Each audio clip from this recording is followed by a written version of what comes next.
ఏదైనా సరే డిజిటల్ ప్రోడక్ట్ని ఆర్ డిజిటల్ ప్లాట్ఫామ్ని వాడుతున్నామంటే వాళ్ళకి యాక్సెస్ మనం ఏమేమి ఇస్తున్నాం అనేటువంటిది ఇంపార్టెంట్. ఇవన్నీ లాభాల్లో ఉన్నటువంటి ఫిన్టెక్ ప్లాట్ఫామ్స్ కాదు. ఇన్ఫ్యాక్ట్ పేటిఎం కావచ్చు, లేకపోతే పీబీ ఫిన్టెక్ అని చెప్పేసి పాలసీ బజారు, పైసా బజార్ మనకి ఏదైతే తెలుసో వాళ్ళు కావచ్చు, ఆర్ ఇన్ఫ్యాక్ట్ ఇప్పుడు నావీ అనేటువంటిది కావచ్చు, లేకపోతే ఇప్పుడు క్రెడ్ కావచ్చు, కువేరా కావచ్చు, ఇవన్నీ పేరుకే డిజిటల్ ప్లాట్ఫామ్స్ అయినా కూడా but they are continuously making losses. ఇప్పుడు బలైంది ఎవరు? జనరల్ రెగ్యులర్ ఇన్వెస్టర్స్ ఎవరైతే ఉన్నారో ఇప్పుడు ఆర్బీఐ తెచ్చినటువంటి నియమ నిబంధనల వల్ల ఇప్పుడు ఆ స్టాక్ ప్రైస్ 400కో 500కో వచ్చింది. కాబట్టి ఒక రెగ్యులేటర్ కి ఫిన్టెక్స్ అనేటువంటి భయపడుతున్నాయి అనేటువంటి సిచ్యువేషన్ ఇప్పుడు వస్తున్నది. వీక్షకులకు, మా ప్రియమైన ప్రేక్షకులకు శుభోదయం. క్రెడిట్ కార్డ్ యూజర్స్ కి బాగా సుపరిచితమైన పేరు క్రెడ్. 2018లో స్థాపించబడిన ఈ క్రెడ్ మొన్నటి వరకు రివార్డ్ బేస్డ్ లో credit card payments and short term credits ఇవ్వడం మాత్రమే చేసింది. కానీ ఇటీవల న్యూస్ ప్రకారం కువేరాతో టైఅప్ అయ్యి ఫినాన్షియల్ ప్రొడక్ట్స్ ని కూడా యూజర్స్ కి అందించాలనే ప్రయత్నం చేస్తుందని తెలిసింది. ఉన్న ఫిన్టెక్స్ ని RBI and ministry of technology మోసేస్తున్న ఈ రోజుల్లో ఇన్వెస్ట్మెంట్ అడ్వైజరీ అప్రూవల్ రాని CRED already existing investment advisory అయిన కువేరాతో టైఅప్ అయ్యి ఏం చేయాలని ప్లాన్ చేస్తున్నారు? ఇన్వెస్ట్మెంట్ అడ్వైజరీగా అవడానికి సెబీ గైడ్ లైన్స్ లో ఇది ఒక లూప్ హోలా? ఇవన్నీ తెలుసుకోవడానికి లెట్స్ ఆస్క్ రావు గారు. Good morning sir. Morning. So ఇప్పుడు క్రెడ్ కువేరా మధ్య టైఅప్ యొక్క ఆంతర్యం ఏమై ఉండొచ్చు అంటారు? ఒకటి, ఇప్పుడు క్రెడ్ తాలూకా వాళ్ళ ఎకోసిస్టమ్ ఏదైతే ఎక్స్పాండ్ చేద్దాం అనుకుంటున్నారో దాంట్లో పార్ట్ కింద వీళ్ళు కువేరాని కూడా ఎక్వైర్ చేయడం జరిగిందని చెప్పేసాను. అంటే ఇది ఒక్కటే కాదు, వాళ్ళు అంతకుముందు అంటే స్పిన్ని అని చెప్పేసాను కావచ్చు, క్రెడిట్ విద్య, లిక్విడ్ లోన్స్లో కొంతవరకు స్టేక్ తీసుకోవడం అనేటువంటిది కూడా మనం చూసాం. అంటే ఒక ఫైనాన్షియల్ ఎకోసిస్టంలో కావాల్సినటువంటి మొత్తం ఫ్రేమ్వర్క్లో ఏ రకమైనటువంటి కంపెనీలు కావాలి, ఏ టైప్ ఆఫ్ ప్రోడక్ట్స్ కావాలి అనేటువంటిది వీళ్ళు సెలెక్టివ్గా చూసుకుంటున్నారని చెప్పేసి మనకు అర్థం అవుతుంది. ఇక్కడ మనం మేజర్గా చూడాల్సింది ఏంటి అంటే కనుక లాంగ్ టర్మ్లో ప్రోడక్ట్స్, తర్వాత ఏంటంటే కస్టమర్స్కి కావాల్సినటువంటి వాల్యూ ఎడిషన్ యాడ్ చేద్దాం అనేటువంటి దృష్టిలో క్రెడ్ వాళ్ళ ఆలోచన, plus at the same time Kuvera వాళ్ళ తాలూకా థాట్ ప్రాసెస్ కూడా. వేరే వాళ్ళని కంపేర్ చేసుకోవాల్సి వచ్చినప్పుడు ఏంటంటే వేరే వాళ్ళు ఏంటంటే షార్ట్ టర్మ్ ట్రేడింగ్ కోసం అని చెప్పి లేకపోతే ఇన్వెస్టింగ్ కోసం అని చెప్పేసి అనేటువంటి ప్లాట్ఫామ్స్ ఏవైతే ఉన్నాయో అలా కాకుండా వీళ్ళు కంప్లీట్ థర్డ్ పార్టీ ప్రోడక్ట్స్తో మంచి మార్కెట్ షేర్ తెచ్చుకోవాలి అనేటువంటి ఉద్దేశంతో వీళ్ళు చేస్తున్నారని చెప్పేసి. అండ్ ఇన్ఫ్యాక్ట్ క్రెడ్ వాళ్ళకి ఎప్పుడైతే ఇంతకుముందు ఏంటంటే వాళ్ళు క్రెడిట్ కార్డ్స్ ఓరియంటెడ్గా, తర్వాత లోన్ ఓరియంటెడ్గా, పర్సనల్ లోన్ ఓరియంటెడ్గా, తర్వాత buy now pay later kind of ఓరియంటెడ్గా లయబిలిటీ సైడ్ ఎప్పుడైతే ఉన్నారో ఇప్పుడు అసెట్ సైడ్ కూడా రావడం జరుగుతుంది. అంటే third party mutual fund products కావచ్చు, థర్డ్ పార్టీ ప్రోడక్ట్స్ ఏవైతే ఉన్నాయో కావచ్చు, అడ్వైజరీ కావచ్చు, ట్యాక్స్ ప్లానింగ్ కావచ్చు, ఇలాంటి వాటి మీద కూడా వీళ్ళు వస్తున్నారు అని చెప్పేసి మనం చూస్తున్నాం. అయితే ఇద్దరికీ ఆలోచన ఉంది, అంటే కువేరా ఎక్స్పాండ్ అవుదామా అన్న ఆలోచన ఉంది, క్రెడ్ కూడా ఇలాంటి బిజినెస్ మోడల్ కావాలి అనేటువంటి ఉద్దేశంలో ఉన్నారు. కాబట్టి సో వీళ్ళిద్దరి తాలూకా టైఅప్ అనేటువంటిది కొంతవరకు పాజిటివ్ అని చెప్పేసి చెప్పుకోవచ్చు.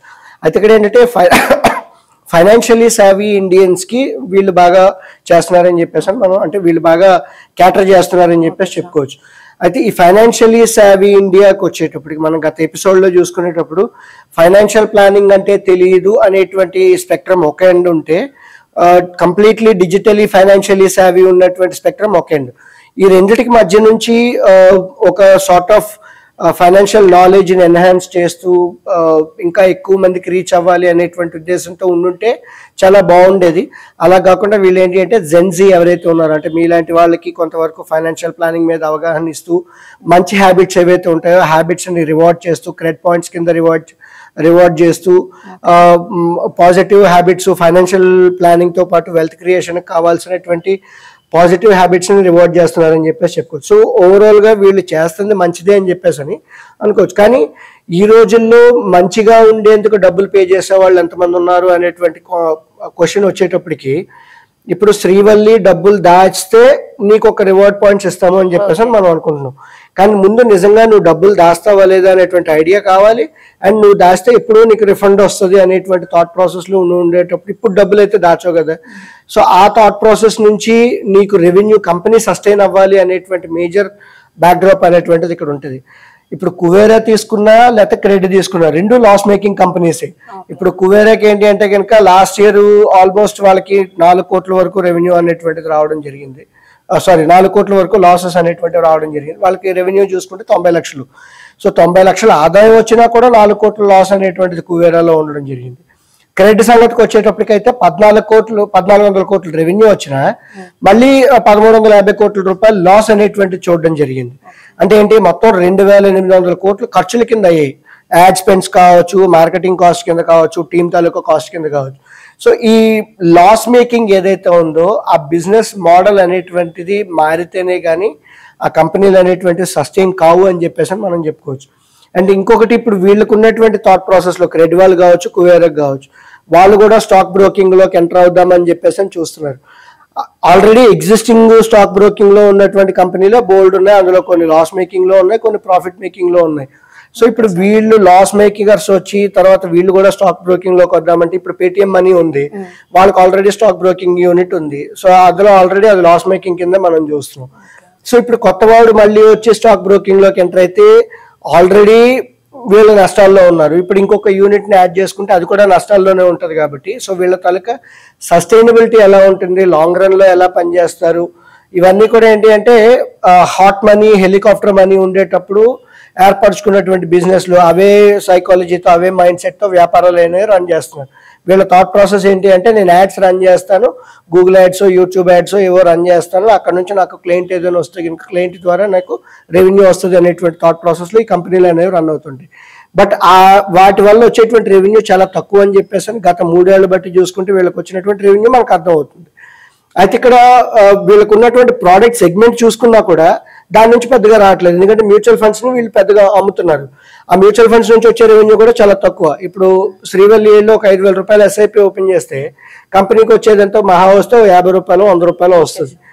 సో బట్ నేను ఎక్వైర్ చేయడానికి కావాల్సినటువంటి డిజిటల్ స్పెండ్స్ ఏవైతే ఉన్నాయో సుమారు 1,500 రూపాయలు, 2,000 రూపాయలు, 3,000 రూపాయలు అనేటువంటి స్పెండ్ చేస్తున్నారు. 3,000 రూపాయలు ఖర్చు పెట్టి 100 రూపాయలు ఆదాయం తెస్తున్నారు. సో ఈ టైప్ ఆఫ్ బిజినెస్ మోడల్లో వీళ్ళు ఎంతవరకు సస్టైన్ అవుతారో అనేటువంటిది కూడా కొన్నిసార్లు డౌట్ వస్తూ ఉంటుంది. ఇన్ఫాక్ట్ ఇంకోలా చెప్పుకోవాల్సి వచ్చినప్పుడు ఏంటంటే, ఆర్బీఐ అంత కఠినంగా సెబీ వాళ్ళు కూడా వ్యవహరిస్తే ఇప్పుడు వీటిలో ఉన్నటువంటి బిజినెస్ మోడల్స్ ఎంతవరకు సస్టైన్ అవుతాయి అన్నది కూడా డౌటే మనకి. సార్, ఇప్పుడు ఎన్నో ఫిన్టెక్స్ లాగా క్రెడిట్ కూడా ఫైనాన్షియల్ ప్రొడక్ట్స్ ని అందిస్తుంది. సో ఈ ప్లాట్ఫామ్ లో ఉన్న వినియోగదారులు ఎలాంటి లాభాలు పొందొచ్చు అంటారు, అండ్ ఆల్సో ఎలాంటి జాగ్రత్తలు తీసుకోవాలంటారు? సో మెయిన్గా ఇక్కడ మనం ఏదైనా సరే డిజిటల్ ప్రోడక్ట్ని ఆర్ డిజిటల్ ప్లాట్ఫామ్ని వాడుతున్నామంటే వాళ్ళకి యాక్సెస్ మనం ఏమేమి ఇస్తున్నామా అనేటువంటిది ఇంపార్టెంట్. ఎస్పెషలీ కాంటాక్ట్స్ ఇస్తున్నామా, లేకపోతే లొకేషన్ ఇస్తున్నామా, లేదంటే మనం గ్యాలరీకి యాక్సెస్ ఇస్తున్నామా, ఇంకా వేరే ఇన్ఫర్మేషన్కి యాక్సెస్ ఇస్తున్నామా లేదా అనేటువంటి చాలా ఇంపార్టెంట్. ఎస్పెషలీ మనం నావీ గురించి మాట్లాడుకునేటప్పుడు, సో నావీ తాలూకా కస్టమర్స్ని ఆన్బోర్డ్ చేసుకునేటప్పుడు ఫ్రీగా ఆన్బోర్డ్ చేసుకున్నారు. ఎందుకంటే ఇది ఫ్రీ ప్లాట్ఫాము, మీరు జస్ట్ ఇన్వెస్ట్ చేసుకోవచ్చు అని చెప్పేసి. బట్ లేటర్ ఆన్ ఆ మ్యూచువల్ ఫండ్స్ కావచ్చు, ఇన్వెస్ట్మెంట్స్ ఏమైనా రిడీమ్ చేయాల్సి వచ్చినప్పుడు మీ కాంటాక్ట్స్కి యాక్సెస్ ఇవ్వండి, మీ గ్యాలరీకి యాక్సెస్ ఇవ్వండి, వేరే వాళ్ళకి షేర్ చేయండి అనేటువంటి పద్ధతుల్లో రావడం జరిగింది. అది కేవలం వాళ్ళు మాత్రమే కాదు, ఇంకా మిగతా ప్లాట్ఫామ్స్ ఏవైతే ఉన్నాయో అవన్నీ కూడా ఇదే టైప్ ఆఫ్ థింగ్స్ అనేటువంటివి చూస్తున్నాయి. అండ్ ఇన్ఫ్యాక్ట్ మన తాలూకా పెట్టుబడిని మనం రిడీమ్ చేసుకోవాలి అనుకున్నప్పుడు వాడికి నా తాలూకా లొకేషను, తర్వాత నా కాంటాక్ట్స్ డీటెయిల్స్ యాక్సెస్ ఎందుకు ఇవ్వాలి? పెట్టింది పెట్టుబడి, నేను డబ్బులు నేను విత్డ్రా చేసుకుంటున్నాను. దానికోసం నా కాంటాక్ట్స్, నా గ్యాలరీతో లింక్ అనేటువంటిది లేదు కదా, అది ఇవ్వాల్సిన అవసరం కూడా లేదు. అండ్ ఇది మాత్రమే కాకుండా ఇంకొక మేజర్ పాయింట్ మనం చూడాల్సింది ఏంటి అంటే, ఇవన్నీ లాభాల్లో ఉన్నటువంటి ఫిన్టెక్ ప్లాట్ఫామ్స్ కాదు. ఇన్ఫ్యాక్ట్ పేటిఎం కావచ్చు, లేకపోతే పీబీ ఫిన్టెక్ అని చెప్పేసి పాలసీ బజారు, పైసా బజార్ మనకి ఏదైతే తెలుసో వాళ్ళు కావచ్చు, ఆర్ ఇన్ఫ్యాక్ట్ ఇప్పుడు నావీ అనేటువంటిది కావచ్చు, లేకపోతే ఇప్పుడు క్రెడ్ కావచ్చు, కువేరా కావచ్చు, ఇవన్నీ పేరుకే డిజిటల్ ప్లాట్ఫామ్స్ అయినా కూడా but they are continuously making losses. కంటిన్యూస్గా లాసెస్లో ఉండేటప్పుడు ఏ వ్యాపారం అయినా సరే ఎల్లకాలం అనేటువంటిది నడవదు. మహా నడిస్తూ 3 సంవత్సరాలు 4 సంవత్సరాలు అనేటువంటి చూస్తాం. తర్వాత ఓపిక అనేది ఉండదు. And at the same time కొత్త మనీ అనేటువంటిది రాకపోతే ఏ బైజూస్ లాంటి పరిస్థితి వచ్చేటువంటి అవకాశం ఉంటుంది. ఇది కాకపోతే ఏ జస్ట్ మనీ లాగా అయ్యేటువంటి అవకాశం కూడా ఉంటుంది. సో ఇక్కడ మనం మేజర్గా చూడాల్సింది business over a period of time వీళ్ళు లాభాల్లో ఉన్నారా లేదా, లాంగ్ రన్లో వీళ్ళు నడిపిస్తారా లేదా అనేటువంటి చూసుకోవాలి. ఈ ఫిన్టెక్స్ అనేటువంటివి మేజర్గా మనం చూసుకోవాల్సి వచ్చినప్పుడు ఏంటి అంటే, ఈ యంగర్ జనరేషన్ ఎవరైతే ఉన్నారో అందులోకి డిజిటల్లీ సావీ అవ్వాలి, జెన్జెడ్ వాళ్ళు ఉండాలి, టెక్ సావీ అనేటువంటి పాపులేషన్ అనేటువంటి పద్ధతుల్లో వీళ్ళు అనేటువంటివి చూసుకుంటున్నారు. అండ్ అదే రకంగా గవర్నమెంట్ ప్రవేశపెట్టినటువంటి డిజిటలైజేషన్ కైండ్ ఆఫ్ ఇనిషియేటివ్స్ ఏవైతే ఉన్నాయో, ఓఎన్డీసీ కావచ్చు, ఆర్ ఇన్ఫ్యాక్ట్ మనం మాట్లాడుకుంటున్నటువంటి డిజిటల్ ఇన్ఫ్రాస్ట్రక్చర్ ఏదైతే ఉందో దాని గురించి కావచ్చు, తర్వాత కేవైసీ కావచ్చు, డిజిటల్ బ్యాంకింగ్ యూనిట్స్ అని చెప్పేసి అని, నియో బ్యాంకింగ్ యూనిట్స్ అని చెప్పి, అంటే బ్రాంచ్తో కూడా పని లేకుండా ఉండేటువంటి బ్యాంకింగ్ వ్యవస్థ అనేటువంటిది రావడం జరిగింది. ఇప్పుడు ఈ నియో బ్యాంకులు అనేటువంటివి ఏవైతే ఉన్నాయో అవన్నీ కూడా వాటిలోనే వస్తుంటాయి.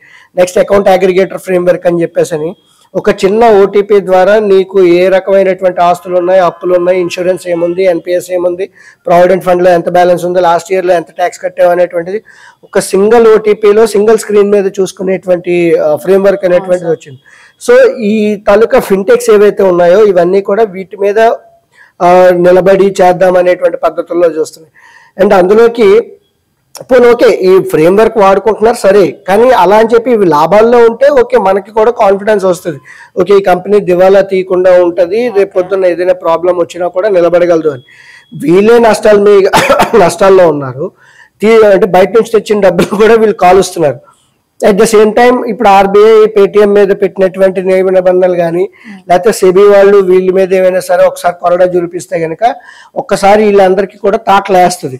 సో అప్పుడు అటువంటి సిచ్యువేషన్ లో మన తాలూకా పెట్టుబడి ఏదైతే ఉందో వాళ్ళ దగ్గర సరిగ్గా ఉందా లేదా, లేకపోతే ఆల్టర్నేటివ్ మెకానిజం ఏదైనా ఉందా లేదా అనేటువంటి చూసుకోవాలి. ఇక్కడ మేజర్ మన ప్రాబ్లం ఏంటంటే మన డబ్బులు అక్కడ పెట్టినప్పుడు మనం ఇన్వెస్ట్ చేసినప్పుడు తిరిగి మళ్ళీ ఈజీగా తీసుకోగలుగుతామా లేదా అనేటువంటి చాలా ఇంపార్టెంట్. అంటే రూపాయికి రూపాయి వస్తుందా లేదా అనేటువంటి సెకండరీ అయినా సరే రిటర్న్ ఆఫ్ మనీ అనేటువంటి చాలా ఇంపార్టెంట్ కాబట్టి మేజర్గా చూడాలి. అండ్ ఆ మాట నేను ఎందుకు చెప్తున్నాను అంటే 2022లో సుమారు 4 లక్షల కోట్ల రూపాయలని ఈ ఫిన్టెక్స్ అనేటువంటి బయట నుంచి ఫండింగ్ కింద తెచ్చుకున్నాయి. 4 లక్షల కోట్ల రూపాయలు చిన్న అమౌంట్ కాదు. 2023లో చూసుకుంటే సుమారు 2 లక్షల కోట్ల రూపాయలు అనేటువంటివి ఈ ఫిన్టెక్స్ ఫండింగ్ కింద తెచ్చుకోవడం జరిగింది. మనకు బాగా తెలిసినటువంటి ఫోన్ పే కావచ్చు, లేదంటే ఇప్పుడు ఈ క్రెడ్ కావచ్చు, రేజర్ పే కావచ్చు, భారత్ పే కావచ్చు, వీటన్నిటికీ ఫండింగ్ కంటిన్యూస్ గా బయట నుంచి డబ్బులు తీసుకొస్తూనే ఉన్నారు. వాళ్ళ ఆపరేషన్స్ నుంచి ఒక వ్యాపారం నడిపిస్తున్నాను, ఆ వ్యాపారం నుంచి డబ్బులు వస్తే ఓకే లాభసాటిగానే ఉంటాయని చెప్పేసి మనం అనుకోండి. వీళ్ళు బిజినెస్ నుంచి వస్తుంది కాల్ చేస్తున్నారు, బయట నుంచి తెచ్చింది కూడా కాలుస్తున్నారు. అడ్వర్టైజ్మెంట్లు అంటారు, బ్రాండింగ్ అంటారు. ఇప్పుడు షారుఖ్ ఖాన్తో అడ్వర్టైజ్మెంట్లు ఇప్పిస్తారు, యూట్యూబ్ లో యాడ్లు వేస్తారు. ఇప్పుడు ఒక మనిషితో ఇన్వెస్ట్మెంట్ చేయించాలి అనుకునేటప్పుడు ఆబ్వియస్లీ ఆ మనిషి తాలూకా డిసిప్లిన్ కి మనం కొంతవరకు రివార్డ్ చేస్తే మంచిది. ఈ ఎక్స్పెన్స్ ఏవైతే ఉన్నాయో అవి చాలా ఎక్కువ ఉండేటప్పుడు మేజర్గా బ్రాండ్ బిల్డింగ్ అని చెప్పేసి అని యుఎస్ స్టైల్ మోడల్ ఇక్కడ ఇండియాలో తీసుకొద్దామని చూస్తున్నారు. ఇండియన్ తాలూకా కల్చర్ ఏదైతే ఉందో లేదంటే మైండ్ సెట్ ఏదైతే ఉందో ఆ మైండ్ సెట్ కి తగ్గట్టుగా ఈ ఫిన్టెక్ ఫర్మ్స్ అనేటువంటి ఆపరేట్ చేయట్లేదేమో అనేటువంటి డౌట్స్ కొన్నిసార్లు వస్తాయి. అండ్ ఇది మాత్రమే కాకుండా ఇప్పుడు పేటిఎం తాలూకా ఉదాహరణమే తీసుకుందాం మనం. అలీబాబా కావచ్చు or at the same time Warren Buffett కావచ్చు, వాళ్ళు ఎక్కడో ఇనిషియల్ గా ఇన్వెస్ట్ చేసి 2000 రూపాయల్లోని తర్వాత 1500 రూపాయల్లోని 1000 రూపాయల్లోని ఎగ్జిట్ అయ్యారు. ఇప్పుడు బలైంది ఎవరు?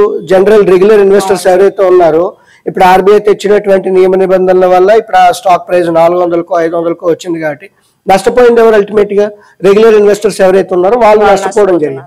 పోనీ ఇదే సిచ్యువేషన్ వేరే కంపెనీకి రాదా అనుకునేటప్పుడు పీబీ ఫిన్టెక్ అని చెప్పేసి మనం ఏదైతే మాట్లాడుకున్నామో పీబీ ఫిన్టెక్ లో కూడా బయట వాళ్ళు పెట్టిన వాళ్ళే, సింగపూర్ నుంచి డబ్బులు ఇన్వెస్టర్స్ ఎవరైతే ఉన్నారో వాళ్ళు పెట్టుబడులు పెట్టడం కావచ్చు, టైగర్ గ్లోబల్ కావచ్చు, సోఫియా వెంచర్స్ కావచ్చు, ఇలాగ అనేక రకాలైనటువంటి వెంచర్ క్యాపిటల్స్ ఏవైతే ఉన్నాయో వాళ్ళు పెట్టుబడి పెట్టిన వెంటనే నేను ఎంత ఫాస్ట్ గా ఎగ్జిట్ అవుదాం అనేటువంటి పద్ధతుల్లోనే చూస్తారు. వ్యాపారాన్ని దీర్ఘకాలం నడిపిద్దాము, నెక్స్ట్ 20 years కోసం వ్యాపారం చేద్దాం, నెక్స్ట్ 30 years కోసం ఈ వ్యాపారంలో ఉందాం అనేటువంటి థాట్ ప్రాసెస్ వెంచర్ క్యాపిటలిస్ట్లకి ఉండదు. ఇనిషియల్ గా స్టార్ట్ చేసినటువంటి వీళ్ళకి కూడా ఆ టైప్ ఆఫ్ థాట్ ప్రాసెస్ అనేది ఉండదు. ఇప్పుడు మనం పేటిఎం తాలూకా గురించి మాట్లాడుకోవాల్సి వచ్చినప్పుడు విజయశేఖర్ శర్మ నాకు బిజినెస్ ఎంతవరకు నేను తొందరగా క్లోజ్ చేద్దాం లేదంటే ఎంతవరకు తొందరగా ఎగ్జిట్ అవుదాం అనేటువంటి థాట్ ప్రాసెస్ తో ఉన్న మనిషి. ఇప్పుడు నావి గురించి మాట్లాడుకోవాల్సి వస్తే కనుక బిన్నీ బన్సల్ అని చెప్తాం. ఫ్లిప్కార్ట్ వెంటనే తీసుకెళ్లి వాల్మార్ట్ కి అమ్మేయడం జరిగింది. అంటే అమ్మడం తప్పు కాదు, ఇప్పుడు వీళ్ళకి డబ్బులు కావాల్సి వచ్చినప్పుడల్లా కూడా వీళ్ళు అమ్ముకుంటూ పోతే రేపు పొద్దున వచ్చిన వాడు కూడా ఆ వ్యాపారంలో చేయాలి అనేటువంటి థాట్ ప్రాసెస్ వరకు ఉండాలి కదా. లేకపోతే కనుక మీరు ఏ ఫిన్టెక్ లో డబ్బులు పెట్టినా కూడా పోయేటువంటి అవకాశం చాలా ఎక్కువగా ఉంటుంది. ఆర్ నిజంగా మనం డబ్బులు పెట్టాల్సి వచ్చినప్పుడు కొన్ని లాభాల్లో ఉన్నటువంటి ఫిన్టెక్స్ ఉన్నాయి. అన్ని ఫిన్టెక్ల్లో నష్టాలు వస్తున్నాయని మనం చెప్పట్లేదు. ఎగ్జాంపుల్ చెప్పుకోవాల్సి వచ్చినప్పుడు జీరోదా కావచ్చు, ఏంజల్ వన్ లాంటివి కావచ్చు, తర్వాత ఇప్పుడు బజాజ్ లాంటి వాళ్ళు కావచ్చు, ఇన్ఫాక్ట్ హెచ్డిఎఫ్సి, స్కై లాంటి వాళ్ళు కావచ్చు, వీళ్ళందరూ కొంత బ్యాకప్ అనేటువంటిది ఉంది కాబట్టి ఓకే వ్యాపారంలో నష్టం వచ్చినా కొన్ని రోజుల పాటు ఒడిదొడుకుల్ని తట్టుకోగలము అనేటువంటి నమ్మకం కలిగేటువంటి కంపెనీల్లో ఉంటే కనుక మనం చూసుకునేటువంటి దాంట్లో కొంతవరకు లాంగ్ రన్ లో సర్వైవ్ అవుతాం అని చెప్పేసి మనం చెప్పుకోవచ్చు. సార్ ఇప్పుడు ఇన్వెస్ట్మెంట్ అడ్వైజర్గా క్రెడ్ అవ్వాలని అప్లికేషన్ పెట్టుకుంది సార్. సో అది పెండింగ్ ప్రాసెస్ లో ఉండేసరికి విత్డ్రా చేసుకుంది. మళ్ళీ అలానే ఒక ఇన్వెస్ట్మెంట్ అడ్వైజరీగా ఉన్న కువేరాతో టైప్ చేసుకుంది. సో ఒక ఇన్వెస్ట్మెంట్ అడ్వైజరీగా అయ్యేందుకు సెబీలో ఉండే ఒక లూప్ హోల్ అని మనం అనుకోవచ్చా? ఇది సెబీలో ఉన్న లూప్ హోల్ అనడం కన్నా కూడా ఏంటంటే SEBI is one of the most powerful regulator అని చెప్పేసి మనకు తెలుసు. అంటే ఆర్బీఐ ఎంత స్ట్రాంగ్గా ఉంటుందో సెబీ కూడా అంతే స్ట్రాంగ్గా ఉంటుందని చెప్పేసి ఎవరు పడితే వాళ్ళకి రీసెర్చ్ అనలిస్ట్ లైసెన్స్లు, ఎవరు పడితే వాళ్ళకి ఇన్వెస్ట్మెంట్ అడ్వైజర్ లైసెన్స్లు, అందులోకి కార్పొరేట్ లైసెన్స్లు ఇవ్వాలి అనేటప్పుడు ఏంటంటే 1కి 4 సార్లు చెక్ చేసుకుంటుంది. సో సెబీ కూడా చాలా స్ట్రాంగ్గా స్ట్రింజెంట్గా ఉంది అని చెప్పేసి మనకు అర్థమవుతుంది. ఒక చిన్న ఎగ్జాంపుల్ ఏంటంటే ఇప్పుడు పేటిఎం తాలూకా ఉదంతం తర్వాత ఫోన్పే తాలూకా బోర్డు ఏదైతే ఉందో ఫార్మర్ రెవెన్యూ సెక్రటరీని అండ్ అలాగే వాల్మార్ట్కి చెందినటువంటి ఒక మేజర్ ఎగ్జిక్యూటివ్ని తీసుకొచ్చి ఫోన్పే తాలూకా బోర్డులో నియమించుకోవడం జరిగింది. సో అంటే ఒక రెగ్యులేటర్కి ఫిన్టెక్స్ అనేటువంటివి భయపడుతున్నాయి అనేటువంటి సిచ్యువేషన్ ఇప్పుడు వస్తున్నది. అంటే ఇంతవరకు కంప్లైన్స్ అంటే ఏదో ఒక లీవేలే, నేను పెద్దగా పాటించకపోయినా పర్వాలేదు అనేటువంటి పద్ధతుల్లో ఉన్నటువంటి ఈ ఫిన్టెక్స్ ఏవైతే ఉన్నాయో ఇవన్నీ కూడా ఒకేసారి కంప్లైంట్స్ మీద ఫోకస్ అనేటువంటివి పెడుతున్నాయి. అండ్ అదే రకంగా గతంలో సెబీ ఇచ్చినటువంటి ఇన్వెస్ట్మెంట్ అడ్వైజర్ తాలూకా ఆర్డర్స్ కావచ్చు ఆర్ రీసెర్చ్ అనలిస్టుల మీద ఇచ్చినటువంటి ఆర్డర్స్ కూడా క్లియర్ కట్గా చూసుకునేటప్పుడు వాళ్ళు కూడా చాలా స్ట్రిక్ట్గా ఉన్నారు, స్ట్రింజెంట్గా ఉన్నారని చెప్పేసి మనకు అర్థమవుతుంది. ఎందుకంటే కొన్ని రిజిస్టర్డ్ ఎంటిటీస్ మీద ఇచ్చినటువంటి ఆర్డర్స్ చూసినా అన్రిజిస్టర్డ్ ఎంటిటీస్ మీద ఆర్డర్స్ ఇచ్చినా కూడా సెబీ కూడా అంత లీవేగా ఉన్నటువంటి పద్ధతులు అయితే కనబడట్లేదు. సో ఇప్పుడు క్రెడ్ విషయానికి వచ్చేటప్పటికి వాళ్ళకి ఇన్వెస్ట్మెంట్ అడ్వైజర్ కింద మారాలి అనేటువంటి ఆలోచన అనేటువంటిది కరెక్ట్. ఎందుకంటే వాళ్ళు కంప్లీట్ ఎకో సిస్టమ్ ఏదైతే ఉండాలో కావాలో అదంతా చేసుకుంటున్నాం అనేటువంటి ఆలోచనతో ఉన్నారు కాబట్టి ఓకే, లయబిలిటీ సైడ్ ఎంతవరకు ఉన్నారు, ఇప్పుడు అసెట్ సైడ్ కూడా మనం ఫోకస్ చేద్దాం అనేటువంటి ఉద్దేశంతో వాళ్ళు చేస్తున్నారు. అండ్ కువేరాకు ఆల్రెడీ లైసెన్స్ ఉంది కాబట్టి సో ఇదైతే ఈజీగా అయిపోతుంది అనేటువంటి ఉద్దేశంతో వాళ్ళు ఎక్వైర్ చేసుకొని ఉండొచ్చు. And at the same time ఇప్పుడు ఈ అడ్వైజరీ బోర్డులో ఉండేటువంటి అంటే ఇన్వెస్ట్మెంట్ అడ్వైజరీ తాలూకా కంపెనీ బోర్డులో ఎవరైతే ఉంటారో వాళ్ళ తాలూకా క్రెడిబిలిటీ అనేటువంటిది కూడా సెబీ అప్పటికప్పుడు వాచ్ చేస్తూ ఉంటుంది. అండ్ మేజర్గా ఇక్కడ మనం చూడాల్సింది ఏంటి అంటే ఈ కంపెనీలు అన్నీ ఆపరేట్ అవుతున్నటువంటి విధానం ఏదైతే ఉందో డిజిటల్ ఓన్లీ అనేటువంటి పద్ధతుల్లోనే ఉన్నాయి చాలా వరకు. ఇవన్నీ ఇన్ఫ్లుయెన్సర్స్తో టైఅప్ పెట్టుకొని కస్టమర్స్ని ఎక్వైర్ చేసుకొని వాళ్ళకు వచ్చేటువంటి మేజర్ రెవెన్యూలో మేజర్ వాటా ఏదైతే ఉందో ఇన్ఫ్లుయెన్సర్స్తో ఉన్నాయి కాబట్టి ఒక మేజర్ రెగ్యులేషన్ కింద మనం చూసుకోవాల్సి వచ్చినప్పుడు ఫిన్టెక్స్ని ఆర్ ఇన్ఫ్లుయెన్సర్స్ని రెండింటిని సెపరేట్ చేస్తే కనుక సెబీ అంటే గతంలో ఒక ఓపెన్ డిస్కషన్ పేపర్ అనేటువంటి తేవడం జరిగింది. ఈ ఫిన్టెక్ కంపెనీలు ఏవైతే ఉన్నాయో ఇన్ఫ్లుయెన్సర్స్తో కొలాబరేట్ అవ్వకూడదు, కొలైడ్ అవ్వకూడదు, వాటి నుంచి దూరంగా ఉండాలి అని చెప్పేసి ఒక జస్ట్ డిస్కషన్ పేపర్ అనేటువంటి తేవడం జరిగింది. ఒకవేళ నిజంగా అదే కనుక జరిగితే ఈ ఫిన్టెక్లు ఏవైతే ఉన్నాయో స్టాక్ బ్రోకింగ్లో ఉన్న ఫిన్టెక్స్ కావచ్చు or at the same time ఈ ఇన్వెస్ట్మెంట్ అడ్వైజరీ కింద ఉన్నటువంటి ఫిన్టెక్స్ కావచ్చు చాలా హెవీగా ఇంపాక్ట్ పడేటువంటి అవకాశం ఉంటుంది. ఎందుకంటే కంప్లైన్స్ విషయం అనేటువంటిది ఎలాగా సెబీ స్ట్రాంగ్ గానే ఉంటుంది, ఆర్బీఐ కూడా స్ట్రాంగ్ గానే ఉంటుంది. అట్ ద సేమ్ టైం వీళ్ళకి వస్తున్నటువంటి బిజినెస్ ఆపరేషన్స్ పరంగా చూసుకునేటప్పుడు కూడా సెబీ ఇప్పటికిప్పుడు కొంతవరకు ఉక్కుపాదం అనేటువంటిది మోపుతున్నది అని చెప్పేసి మనకు అర్థం అవుతుంది. సో ఓవరాల్ గా మనం ఇక్కడ లూప్ హోల్ అనడం కన్నా కూడా రాబోయే రోజుల్లో ఇలాంటి వాటికి సెబీ ఎట్లా డిసైడ్ చేస్తుంది, ఎలా చూస్తుంది అనేటువంటిది కీన్ గా అబ్జర్వ్ చేస్తున్నాం. ఒక చిన్న ఎగ్జాంపుల్ చెప్పాల్సి వచ్చినప్పుడు ఇన్వెస్ట్మెంట్ అడ్వైజర్ సుమారు 1300 మంది ఉన్నారు. అంటే 140 కోట్ల మంది జనాభాకి 1300 మాత్రమే సెబీ దగ్గర ఇన్వెస్ట్మెంట్ అడ్వైజర్స్ కింద రిజిస్టర్ అవడం జరిగింది. రీసెర్చ్ అనలిస్టులు చూసుకుంటే 1200 మంది ఉన్నారు. అంటే ఇప్పుడు కావాల్సినటువంటి 140 కోట్లకి 1300 సరిపోతారంటే చాలరు. అట్ ద సేమ్ టైం ఈ 1200 మంది రీసెర్చ్ అనలిస్టులు సరిపోతారంటే చాలరు. సో ఈ నెంబర్ అనేటువంటిది ఇంకా బ్రాడ్ గా అవ్వాల్సినటువంటి అవకాశం ఉంది కాబట్టి సో ఆ టైంలో ఈ ఫిన్టెక్స్ మీద కొంతవరకు సానుకూల దృక్పథంతో ఉండేటువంటి అవకాశం ఉంటుంది అని చెప్పేసి కూడా మనం చెప్పుకోవచ్చు. సార్ ఇప్పుడు ఫిన్టెక్ కంపెనీస్ లో వెల్త్ మేనేజ్మెంట్ ని పోల్చుకుంటే స్టాక్ బ్రోకింగ్ కంపెనీస్ ఎందుకు లాభాల్లో ఉన్నాయి అంటారు? సో ఇందాక మనం మాట్లాడుకున్నట్టుగా డిస్ట్రిబ్యూషన్ సైడ్ వచ్చేటప్పటికైతే కనుక రెవెన్యూ ఒక్కసారే వస్తుంది and over a period of time వచ్చేటువంటి అవకాశం అంటే ట్రైల్ కమిషన్ ఏదైతే ఉంటుందో అది తక్కువగా ఉంటుంది. And at the same time మనం ఇప్పుడు ఈ కువేరా లాంటివి ఏవైతే మనం మాట్లాడుకుంటున్నామో వాటిల్లో కూడా ఏంటంటే అవి మ్యూచువల్ ఫండ్స్ని డైరెక్ట్ ప్లాన్సే అమ్మాల్సినటువంటి అవసరం ఉంటుంది. అంటే కస్టమర్కే ఛార్జ్ చేయాలి తప్పించి మ్యూచువల్ ఫండ్ ఏఎంసీస్ నుంచి వాటికి కమిషన్ అయితే కనుక రాదు. And at the same time ఈ బ్రోకింగ్ కంపెనీస్ ఏవైతే ఉన్నాయో ట్రాన్సాక్షన్ జరిగే ప్రతిసారి డబ్బులు వస్తూ ఉంటాయి. అక్కడ కమిషన్ ఒక్కసారే వస్తుంది, అది కూడా క్లయింట్ దగ్గర నుంచి మాత్రమే వస్తుంది. ఇక్కడ అలా కాకుండా ట్రాన్సాక్షన్ జరుగుతున్న ప్రతిసారి వస్తూ ఉంటుంది.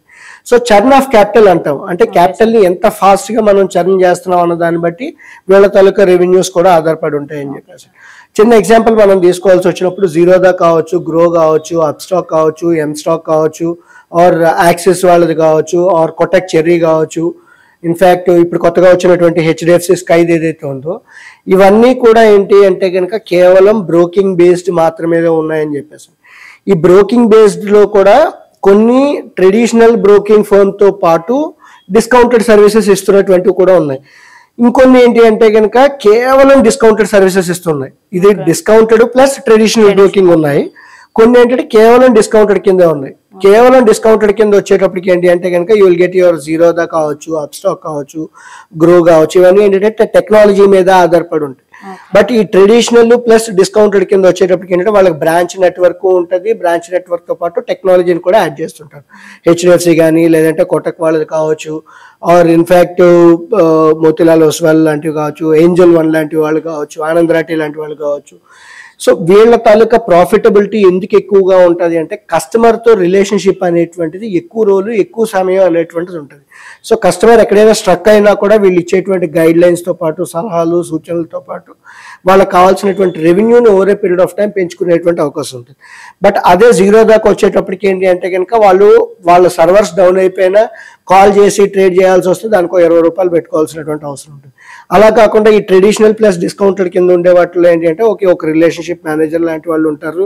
అట్ ద సేమ్ టైం వాళ్ళ నెట్వర్క్ ఏదైతే ఉందో బ్రాంచ్ నెట్వర్క్ కావచ్చు, బ్యాంక్ నెట్వర్క్ ఏదైతే ఉంటుందో వాటిని కొంతవరకు లెవరేజ్ చేసుకొని వీళ్ళు లాభసాటిగా ఉంటున్నారని చెప్పేసి చెప్పుకోవచ్చు.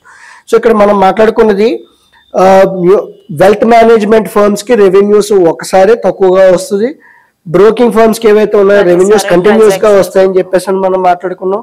వీటిల్లో కూడా ట్రెడిషనల్ వాళ్ళకి ఎక్కువగా ఉంటుంది అని చెప్పేసి మనం మాట్లాడుకున్నాం. ఇప్పుడు ఏంజల్ వన్ కావచ్చు, జీరోదా కావచ్చు, వాళ్ళకి రెవెన్యూస్ ఎక్కువగా ఉండడానికి మేజర్ రీజన్ ఏంటి అంటే గత 8 ఏళ్లుగా మార్కెట్లు అనేవి కంటిన్యూస్ గా పెరుగుతూ వచ్చాయి. At the same time derivatives based volumes ఏవైతే ఉన్నాయో 97%, 98% వాల్యూమ్స్ డెరివేటివ్స్ లో జరుగుతున్నాయని చెప్పేసి మనకు తెలుసు. ఈ డిస్కౌంటెడ్ బ్రోకర్స్ లో టెక్నాలజీ బేస్డ్ బ్రోకర్స్ ఎవరైతే ఉన్నారో వాళ్ళ దగ్గర ఏంటంటే మీలాంటి జెన్జీ బ్యాచ్ ఎక్కువగా ఉన్నారు. మీరు ఏంటి అంటే కనుక కేలో ఇండియా కేలో స్టైల్లో నేను 100 పెట్టాను, ఒక ఆప్షన్ కొన్నానా, అయిపోయిందా, లాభం వస్తే ఇంకో ట్రేడ్ కి మిగులుతాను, లాభం రాకపోతే ఇంకో ట్రేడ్ కి క్లోజ్ అయిపోతాను అన్నట్టు. అలా కాకుండా ఈ ఫుల్ టైం ట్రెడిషనల్ బ్రోకర్స్ ఎవరైతే ఉన్నారో, డిస్కౌంటెడ్ బ్రోకర్స్ ఎవరైతే ఉన్నారో వాళ్ళు ఏంటి అంటే కొంతవరకు ఈ క్యాష్ బేస్డ్ మార్కెట్ వాల్యూమ్స్ కూడా వాళ్ళకి ఎక్కువగా ఉంటాయి. అంటే డెరివేటివ్స్ తో పాటు క్యాష్ మార్కెట్ వాల్యూమ్స్ కూడా ఎక్కువగా ఉంటాయి కాబట్టి వాళ్ళ తాలూకా లాభసాటి ఏదైతే ఉందో అది బాగా ఉంది అని చెప్పేసి మనం చెప్పుకోవచ్చు. ఒక చిన్న ఎగ్జాంపుల్ చెప్పుకోవాల్సి వచ్చినప్పుడు మనం Kotak cherry versus Angel one compare చేసుకునేటప్పుడు ఏంజల్ వన్ దగ్గర ఉన్నటువంటి డైలీ ట్రేడర్స్ బేస్ అంటే ప్రతిరోజు ట్రేడ్ చేసేవాళ్ళు లేదంటే యాక్టివ్గా ఉన్న వాళ్ళ తాలూకా సంఖ్య చూసుకోవాల్సి వస్తే కనుక సుమారు 40 లక్షలకు పైగా ఉన్నారు ఏంజల్ దగ్గర అయితే కనుక. అదే కోటక్ దగ్గర అయితే కనుక జస్ట్ 10 లక్షలు మాత్రమే ఉన్నారు. అంటే సైజులో 4 రెట్లు ఎక్కువ ఉన్న రెవెన్యూస్ ఇద్దరికి సేమే మళ్ళీని. అంటే ఏంజల్ వన్ కు వచ్చినటువంటి 1000 కోట్లు ఆర్ కోటక్ వచ్చినటువంటి 1000 కోట్లు. At the same time profitability చూసుకునేటప్పుడు ఏంజల్ వన్ కి సుమారు 300 నుంచి 350 కోట్ల మధ్యలోనే ఉంది, కోటక్ కి కూడా 300 నుంచి 350 మధ్యలోనే ఉంది. అంటే వీళ్ళు 10 లక్షల మంది క్లయింట్లతోనే 350 కోట్ల రెవెన్యూ తాగలిగారు. వీళ్ళు 40 లక్షల మంది ఉంటే వీళ్ళకి 350 కోట్ల రెవెన్యూ వచ్చింది. సో ఇక్కడ ప్రాఫిటబిలిటీ అనేటువంటి చూసుకునేటప్పుడు మన తాలూకా ప్రోడక్ట్ మిక్స్ ఏదైతే ఉంటుందో ఆ ప్రోడక్ట్ మిక్స్ కావచ్చు, ఆఫరింగ్స్ తాలూకా మిక్స్ బట్టి కూడా ఈ scalability and operations taluka revenues profitability అనేటువంటిది క్లియర్ కట్ గా మారుతుంది అని చెప్పేసి మనం చెప్పుకోవచ్చు. అండ్ ఇంకొకటి మనం ఫిన్టెక్స్ గురించి మనం మాట్లాడుతున్నాం. గ్రో కావచ్చు, అప్స్టాక్ కావచ్చు, జీరోదా కావచ్చు, ఆర్ ఇన్ఫాక్ట్ వీళ్ళందరూ ఏంటి అంటే కనుక ఫిన్ఫ్లుయెన్సర్స్ ద్వారా అకౌంట్స్ అనేవి ఓపెన్ చేస్తున్నారు. సో వీళ్ళకి మేజర్ క్లయింట్ అక్విజిషన్ కాస్ట్ ఏదైతే ఉందో ఈ ఫిన్ఫ్లుయెన్సర్స్ ద్వారా వస్తున్నందుకు వీళ్ళకి కొంత కమిషన్ అనేటువంటిది ఇవ్వాల్సి వస్తుంది. బట్ అదే ట్రెడిషనల్ గా ఉన్నటువంటి బ్రోకర్స్ గురించి మనం మాట్లాడుకోవాల్సి వచ్చినప్పుడు వీళ్ళకి క్లయింట్ అక్విజిషన్ కాస్ట్ తక్కువ, at the same time client నుంచి వచ్చే రెవెన్యూ కూడా ఎక్కువ. సో 2 రకాలుగా చూసుకున్నా కూడా లాభం. ఎందుకంటే పే చేయాల్సినప్పుడు తక్కువ పే చేస్తున్నాను, వస్తున్నప్పుడు ఎక్కువ వస్తుంది. సో ఈ ఫిన్టెక్స్ గురించి మనం మాట్లాడుకుంటున్నప్పుడు ఏంటంటే పే చేయాల్సినప్పుడు ఎక్కువ పే చేస్తున్నాం, తక్కువ వస్తుంది. సో ఆ రకంగా ప్రాఫిటబిలిటీ అనేటువంటిది కూడా మారుతుంది అని చెప్పేసి అని, అందుకే ఇవి ఎక్కువగా లాభాల్లో ఉన్నాయి, అవి తక్కువగా లాభాల్లో ఉన్నాయని చెప్పేసి అని. కేవలం ఇది మాత్రమే కాదు, ఇప్పుడు ఏంటంటే బ్రోకింగ్ మీద చాలా రకాల ఎంటిటీస్ వచ్చేసాయి. యాక్సిస్ డైరెక్ట్ వాళ్ళది కావచ్చు, తర్వాత ఏంటంటే ఎం స్టాక్ అని చెప్పి ఇప్పుడు కొత్తగా వచ్చాయి. సో వీళ్ళందరూ ఏంటి అంటే గత 8 ఏళ్లుగా మార్కెట్లు వరుసగా పెరిగాయి కాబట్టి ఇదే టైప్ ఆఫ్ సిమిలర్ మార్కెట్స్ ఉంటాయి, ఇదే టైప్ ఆఫ్ యాక్టివ్ పార్టిసిపేషన్ మీలాంటి వాళ్ళు ఎవరైతే ఉన్నారో లాభాలు వస్తాయి కంటిన్యూస్ గా. సో దానివల్ల నేను కూడా లాభాలు పొందుతానని చెప్పేసి ఇలాంటి కంపెనీలు రావడం జరుగుతుంది. బట్ మార్కెట్లో ఒక్కసారి కరెక్షన్ వచ్చి మీ యంగర్ జనరేషన్ కి బుల్ మార్కెట్స్ లో ఉండేటువంటి కరెక్షన్స్ తెలిస్తే ఒక్కసారి ట్రేడర్స్ ఎవరైతే ఉన్నారో వాళ్ళకి జల్ల తగులుతుంది. ఈ కంపెనీలు ఏవైతే ఉన్నాయో కంపెనీలకు కూడా ఒకసారి గ్రౌండ్ కి వచ్చి స్పృహ తెలుస్తుంది అనమాట. ఓకే, ఇలా మార్కెట్లు అన్ని ఎల్లకాలం ఒకేలా ఉండవు అనేటువంటి స్పృహకు రావడం జరుగుతుంది అని చెప్పేసి మనం అనుకోవచ్చు. Okay sir, thank you sir, thank you so much for your valuable time and wonderful information sir. Fintechs ఈ కంపెనీ పేర్లు వినగానే డబ్బు సంపాదించవచ్చు అనే ఆనందం, కానీ ఏదో తెలియని ఒక చిన్న భయం, ఇలాంటి మిక్స్డ్ ఫీలింగ్స్ లో ప్రజలు ఉన్నారు. ఫిన్టెక్స్ ఏం ప్లాన్ చేసినా, స్కామ్స్ ముసుగులో ఎలాంటి స్కీమ్స్ పెట్టినా ఒక యూజర్ గా, ఒక ఇన్వెస్టర్ గా మనం ఆచితూచి డెసిషన్స్ తీసుకోవాలని మనకి ఈ రోజు అర్థమైంది. క్రెడ్ విషయంలో కూడా అంతే. ఈ రోజు రావు గారు చెప్పిన విషయాలు మీకు అర్థమయ్యాయని ఆశిస్తూ, మీకు ఏమైనా డౌట్స్ ఉన్నా మాకు కామెంట్స్ ద్వారా తెలియజేయండి. రేపు ఇంకో టాపిక్ తో మళ్ళీ మీ ముందుకు వస్తాము. లైక్, షేర్ అండ్ సబ్స్క్రైబ్ చేయడం మాత్రం మర్చిపోకండి. అంతవరకు సెలవు. Srivalli signing off.